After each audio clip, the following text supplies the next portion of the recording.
En sesiones pasadas insistí mucho en la etimología del término pirata, a fin de clarificar el sentido experimental, filosófico, con que nosotros nos identificamos. En esta última sesión nos quedaría clarificar para qué sirve entender los procesos de comunicación y en particular la comunicación del trabajo artístico como una suerte de piratería de saberes.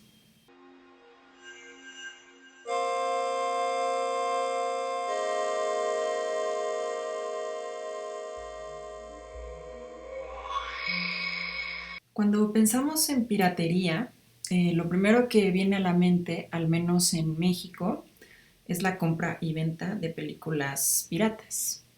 Pensamos en las campañas antipiratería que se muestran en el cine antes de que empiece la película, donde se muestra un drama familiar que típicamente desemboca en la condena moral de un padre o de una madre de familia.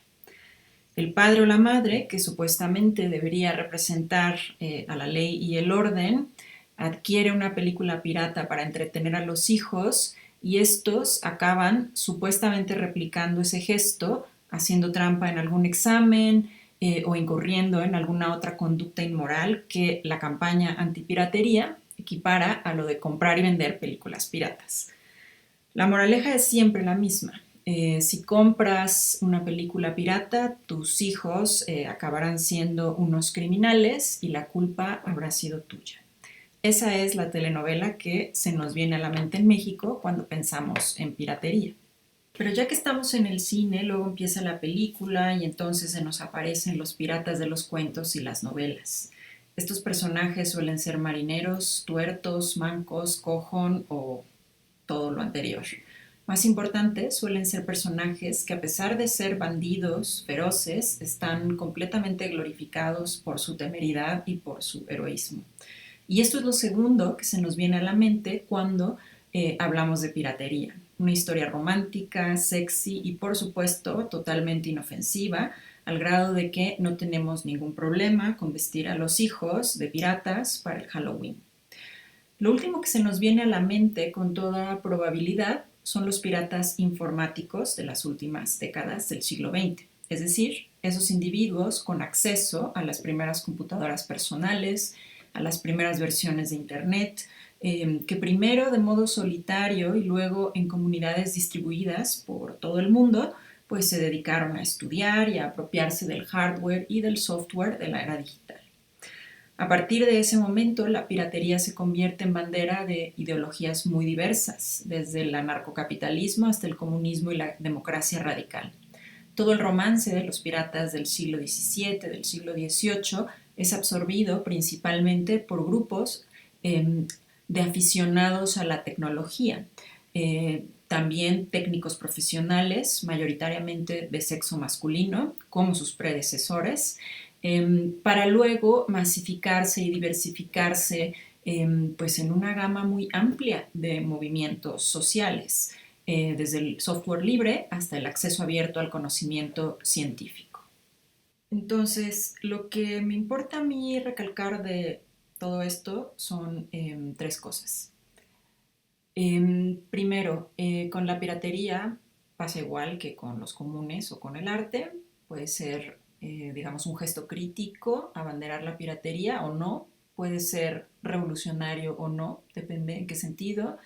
Y depende también de que situemos, contextualicemos, interroguemos lo que vamos a proponer aquí como piratería de saberes. Recordemos que hay biopiratería o robo de especies y conocimientos ancestrales, que también hay piratería financiera por parte de especuladores, técnicos de élite que son capaces de crear devastación económica mundial como sucedió en 2008, hace 12 años. En segundo lugar, quiero recalcar que los imaginarios culturales y las narrativas históricas de la piratería tienen tanto interés como las raíces etimológicas del término, porque aportan claves para analizar las disputas por el significado, pues el significado que puede tener hoy la piratería de saberes. En este sentido, pues recomendamos mucho la lectura de La hidra de muchas cabezas de los historiadores Peter Linebaugh y Marcus Rediker, donde cuentan la historia de la expansión colonial británica. Incluyen un capítulo sobre los piratas históricos, como personajes que simultáneamente fueron instrumentales para la expansión colonial y la más grande e importante resistencia a esa misma expansión, digamos, en solidaridad con los fugitivos, los esclavos fugitivos y los marineros rebeldes de esa época. Entonces, digo, como referencia histórica vale mucho la pena pues que se acerquen a este texto, que además ha sido muy discutido en círculos activistas ligados a los movimientos piratas. Entonces, lo que quiero recalcar es eso. Hay que apropiarse críticamente de ese término, situando, problematizando los modos en que lo hacemos, pero esto no significa renunciar a jugar, a ensayar, a arriesgarse, a experimentar con las narrativas culturales. Si acaso se pueden hackear esas narrativas, se pueden intervenir, rearticular, como pretenden hacerlo con las narrativas sobre la pandemia, quienes promueven el proyecto de hackeo cultural, hackear la pandemia. En la sesión tendremos la oportunidad de charlar con invitades que están directamente implicados en ese y otros proyectos más cercanos a nosotros en idioma y geografía que tal vez una referencia como esta.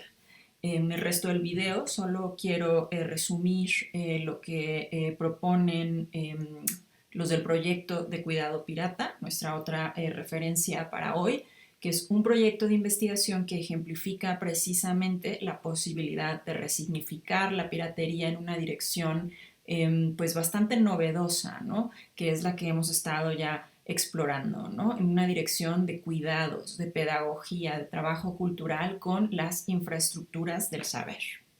El proyecto de Cuidado Pirata, Pirate Care Project, es un proceso de investigación que desde el año 2019, desde el Centro de Culturas Postdigitales de la Universidad de Coventry, se ha dedicado a mapear las formas actuales del activismo europeo, sobre todo, en la intersección de la piratería y el cuidado. Es decir, se ha dedicado a mapear las formas de activismo que buscan responder de modos descentralizados, cooperativos, horizontales a la crisis global de los cuidados, tal como se ve en ese contexto.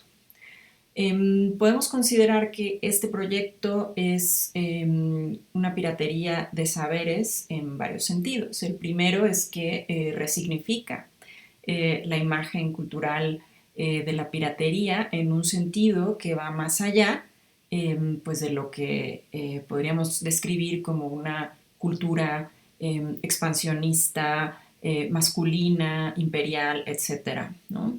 Como hemos visto en la cultura popular, la imagen del pirata es a menudo una imagen heroica. Se trata de hombres, ¿no? Mayoritariamente que rompen las reglas, que ejecutan acciones a menudo ilegales y a menudo por diversión, ¿no? Sin embargo, en los últimos tiempos, esta imagen del pirata no ha desaparecido, pero ha dado lugar, pues digamos, a nuevos significados y en este caso, en el caso del proyecto de Cuidado Pirata, se ha puesto en relación con la crisis de cuidados que conlleva la civilización industrial. Una de las investigadoras del proyecto de Cuidado Pirata, Valeria Graziano, describe la nueva imagen del pirata. En esta ocasión, dice, es una mujer parada en la proa de un barco que se dirige hacia el Golfo de México, donde entregará ciertos recursos a otras mujeres que viven en regímenes que restringen los derechos reproductivos de las mujeres. Por supuesto, se refiere a Women on Waves, Mujeres sobre las Olas, una organización que, bueno, además de pues hacer estas acciones altamente simbólicas que nos recuerdan, por ejemplo, a Greenpeace, ¿no? Además de esto, tiene un portal desde hace muchos años, desde 2005, que da atención médica a mujeres que desean interrumpir su embarazo, y recientemente ha empezado a utilizar drones para entregar los medicamentos que permiten cumplir ese propósito de manera segura. Para alguien como Graziano, pues este es el mejor ejemplo de cuidado pirata. Entonces, el proyecto de cuidado pirata parte de varias suposiciones que pues no solo resignifican la piratería, sino también la noción de cuidado. La primera suposición es que vivimos en un tiempo que desincentiva, que disuade y que incluso criminaliza el cuidado. Entonces, el proyecto se opone a la criminalización del cuidado y de la solidaridad. En el espacio europeo, algunos ejemplos de esto tienen que ver con iniciativas de solidaridad con inmigrantes indocumentados dentro de los sistemas de salud, en las fronteras, y bueno, en la vía pública, ¿no? Pero también tiene que ver con, digamos, el sabotaje de pues, ciertas medidas legales que atentan contra derechos fundamentales como el derecho a la vivienda. Pensemos en los desalojos masivos que hubo hace pocos años en España, y bueno, ha habido una multitud, digamos, de iniciativas que pretenden impedir, ¿no?, que se cumpla una ley que atenta contra derechos fundamentales. Entonces, bueno, claro, lo que interesa al proyecto de cuidado pirata de manera muy particular es cómo esas iniciativas experimentan con la comunicación de herramientas y de saberes. Es decir, partiendo, ¿no?, de la intención de desobediencia civil, qué lugar tiene, digamos, el uso del software libre y el desarrollo de herramientas al servicio de iniciativas que se oponen a la criminalización de la solidaridad, ¿no? Ahora bien, lo interesante de todo esto es que en este proceso de experimentar con la comunicación de herramientas y saberes y en contra, ¿no?, de la criminalización de la solidaridad, la noción de cuidado pues se resignifica. No es algo políticamente neutral, no es algo natural, no es algo bondadoso. Tiene que ver necesariamente con el poder, tiene que ver con el trabajo, tiene que ver con el control y la capacidad de gestionar infraestructuras y tecnologías, ¿no?, que es de lo que hemos estado hablando en las sesiones previas. ¿Qué es entonces el cuidado pirata? Graziano lo describe como un fenómeno emergente en el mundo contemporáneo, donde proliferan iniciativas que buscan brindar apoyo y cuidado a las personas vulnerables y que para conseguir este objetivo deben operar en una zona gris, en ciertos huecos entre leyes vigentes, entre normas y entre herramientas y tecnologías. Algunas iniciativas logran persistir en esa zona gris, otras no, otras entran directamente ya en el campo de lo ilegal, ¿no? Entonces, el cuidado pirata en la práctica consistiría en desarrollar dispositivos y plataformas. En el caso de la crisis de cuidados que toca directamente a la salud, que es a lo que le interesa a Graziano particularmente, el cuidado pirata consistiría en facilitar a través de estos dispositivos desarrollados de manera autónoma y cooperativa, facilitar la emergencia de un sistema de salud descentralizado, liderado horizontalmente por las personas y no por expertos de arriba hacia abajo, ¿no? Entonces, esta tendencia es algo que pues recae dentro de el interés del cuidado pirata. Y bueno, volviendo a la cuestión de la resignificación del cuidado, en términos, pues sí, de horizontalidad, de autonomía, de cooperación, eh, pues de libertad, Graziano observa, ¿no?, que esto sería una solución distinta, ¿no?, a las que normalmente tenemos en mente, ¿no?, que es recuperar un sistema de salud que pues se diseñó para una sociedad industrial, ¿no?, que ahora está colapsando.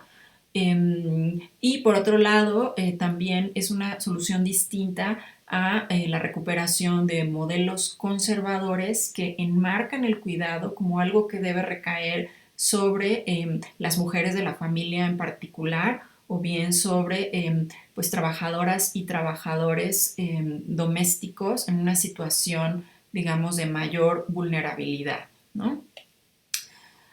Entonces, bueno, el proyecto de cuidado pirata, estoy nuevamente citando a Valeria Graziano,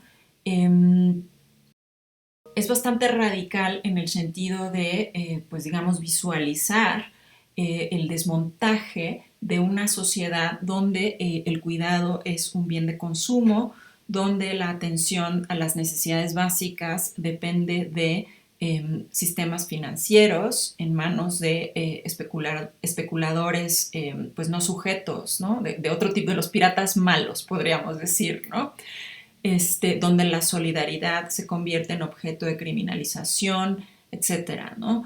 La idea es explorar las zonas grises, ¿no?, que pues permitirían generar prácticas que son directamente criminalizadas, ¿no?, a pesar de estar al servicio de las necesidades básicas de la gente. Claro, todo esto ocurre en Europa, ¿no?